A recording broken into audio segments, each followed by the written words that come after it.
जय माता शेरावाली। भक्तगणों, दुर्गा सप्तशती के इस अंश में आइए सुनते हैं किलक स्तोत्र के बारे में। महर्षि मार्कंडेय जी ने कहा, निर्मल ज्ञान रूप शरीर को धारण करने वाले, वेदत्रयी रूप तीन नेत्र मन को धारण करने वाले, जो कल्याण प्राप्ति के हेतु हैं तथा अपने मस्तिष्क पर अर्धचंद्र का मुकुट धारण करते हैं, उन भगवान शिव को मैं नमस्कार करता हूँ। मंत्रों का जो अभिकिलिक है, अर्थात मंत्रों की सिद्धि में विघ्न उपस्थित करने वाले, जो ज्ञान रूपी किलक का जो निवारण करने वाली है, उस सप्तशती स्तोत्र को संपूर्ण रूप से जानना चाहिए। यद्यपि सप्तशती के अतिरिक्त अन्य मंत्रों के जप में भी निरंतर लगा रहता है, वह भी कल्याण को भागी होता है।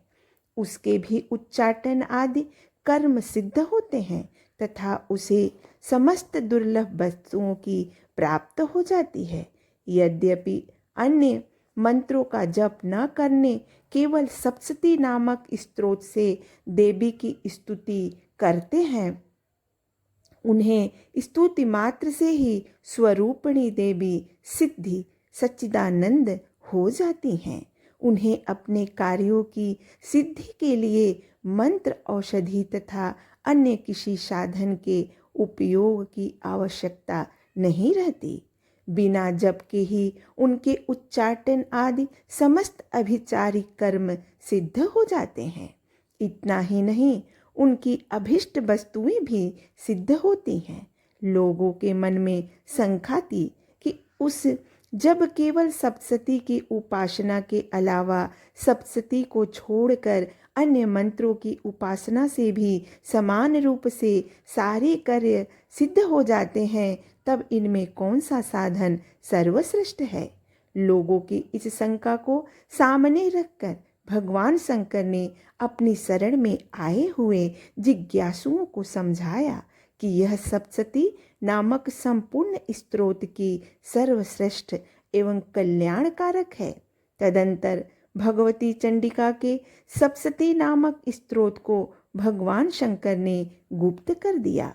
सप्तशती के पाठ से जो पुण्य होता है, उसकी कभी समाप्ति नहीं हो पाती।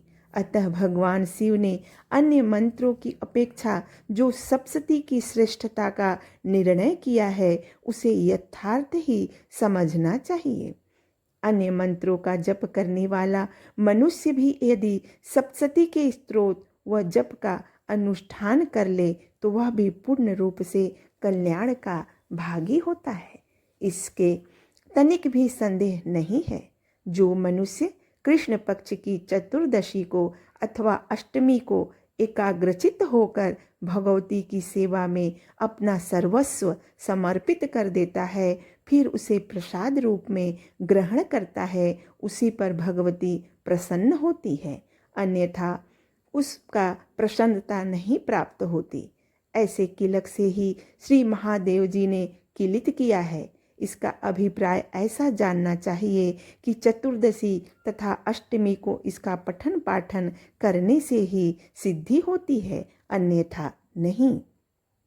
जो मनुष्य चंडी सप्तशती को निष्क्रिय करके इसको स्फुट नित्य जपता है, अर्थात इसका पाठ करता है, वह सिद्ध हो जाता है और उस पुरुष को कहीं भी भय नहीं होता और न अमृत्यु के बस में आता है। ऐसा मनुष्य मरने के पश्चात मोक्ष को प्राप्त होता है। अतः किलक को जानकर उसका परिहार करके सप्तशती का पाठ आरंभ करें। जो ऐसा नहीं करता, उसका नाश हो जाता है। इसीलिए पंडित जन को इसको सांगोपांग जानकर पश्चात पाठ आरंभ करें।